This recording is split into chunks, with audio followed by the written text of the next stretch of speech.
What you need to know about the Israeli-Palestinian conflict.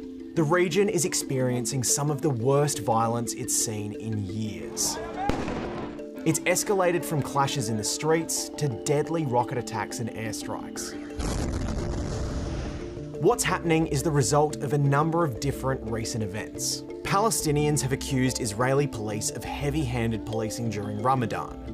Also, there have been viral social media posts of Palestinians attacking Jewish people, anti-Arab slogans being chanted by Israeli nationalists at a march through the streets, and a general increase in cases of harassment of Palestinians and violence by both sides.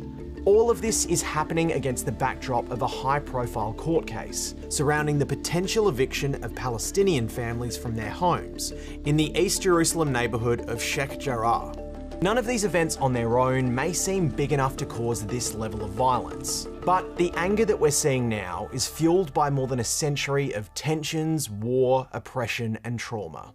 So, to properly understand what's going on now, you need to look back. Let's start with the basics. When we talk about Israel and Palestinian territories, we mean these areas. This is Israel, and this is Gaza and the West Bank, which are also known as occupied territories.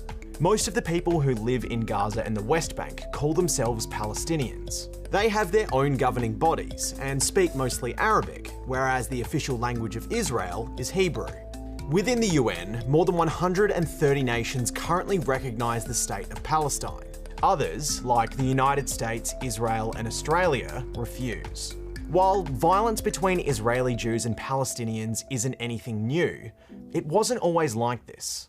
Before the First World War, there was no Israel. All of this area was part of the Ottoman Empire and was home to many different ethnic groups and religions. While most were Arab Muslims, there were also Christians and Jews. After defeating the Ottomans in the First World War, Britain took control of this area, which became known as the British Mandate for Palestine. Meanwhile, the area was seeing a significant increase in Jewish migration. It had a lot to do with a movement known as Zionism, which aimed to create a Jewish state in the region, the ancient homeland of the Jews. This was something that the British leaders had shown support for, but Britain didn't explicitly promise a Jewish state or a Palestinian state as we would understand it.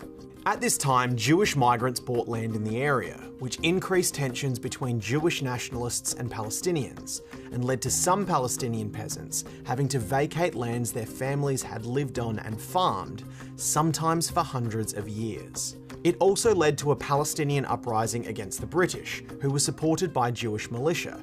The uprising was unsuccessful and led to far greater losses amongst the Arab forces. What followed in the late 1930s was a policy paper issued by Britain that included restrictions on Jewish immigration and land purchases, and angered Jewish nationalists, eventually leading to an insurrection by Jewish militias. Then came World War II and the Holocaust, one of the worst genocides in modern history that resulted in the deaths of 6 million Jews. By then, hundreds of thousands of Jewish refugees were stranded in Europe. After the war, Britain decided to hand Palestine's future to the UN. The UN then came up with a partition plan to split the region into two separate states, one Arab and one Jewish, with Jerusalem as a separate international territory. As you can probably guess, it didn't work out. The Palestinians thought it was unfair and rejected the plan, because they were a considerable majority at the time, but were only assigned less than half the land. The Jewish leadership were also unhappy, but ended up agreeing to the decision, and blamed the Arabs for initiating violence in the aftermath. On the 14th of May 1948, Jewish leaders declared Israel an independent state. What followed was a war between the Israeli army and Palestinians, who had some support from neighbouring Arab states. By 1949, Israel had won the war, and claimed more land than the UN's original partition plan. Jordan, which sided with the Palestinians, occupied land which became known as the West Bank, while Egypt occupied Gaza. Jerusalem, a city at the heart of the conflict, and religiously significant to both Jews and Muslims, was divided between Israeli forces and Jordanian forces, although there was never an official peace agreement.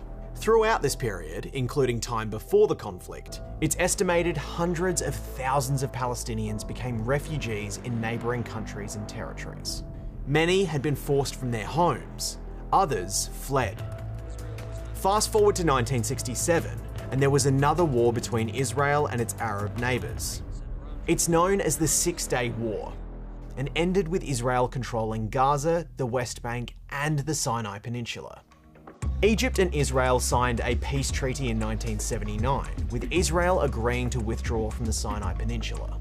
But Gaza, the West Bank, and East Jerusalem continued to be occupied by Israel. Throughout this period, many Palestinians continued to push for independence.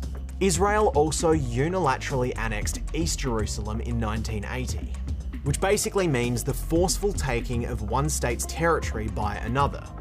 Although in this case, it was technically the taking of an occupied territory.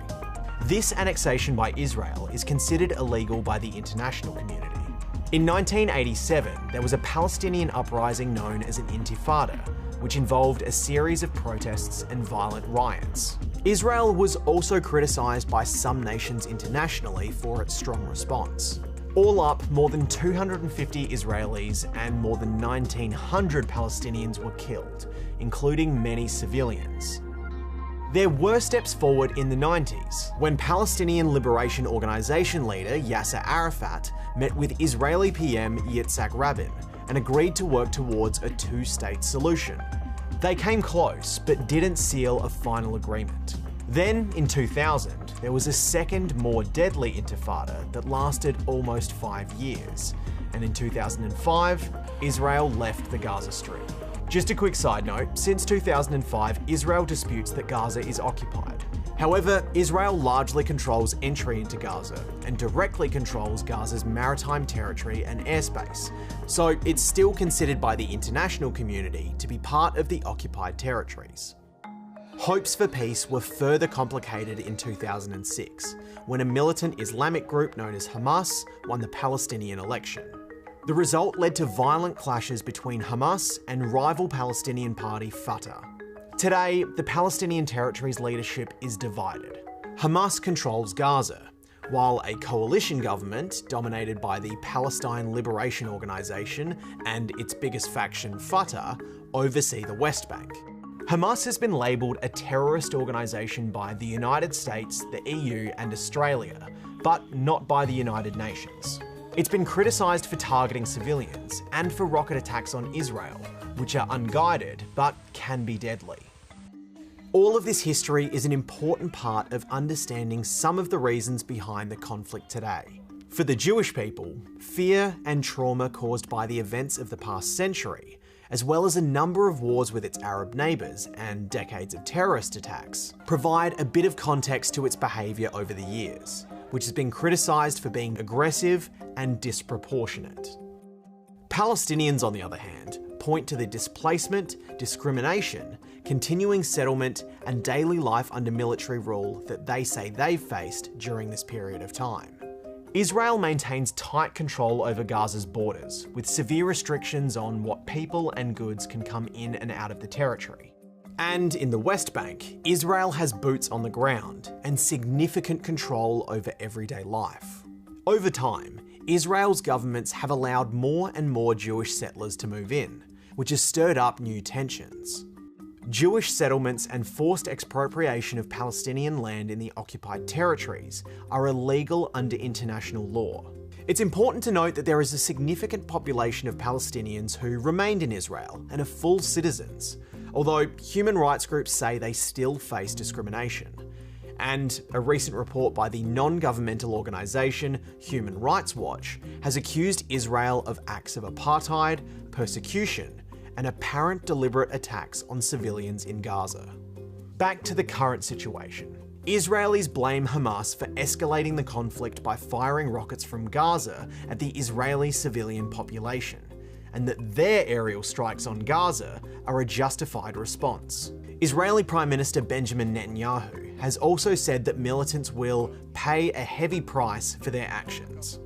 Palestinians argue that they're not the instigator of the violence, and their rockets are in reaction to Israeli oppression and a part of an ongoing resistance to occupation.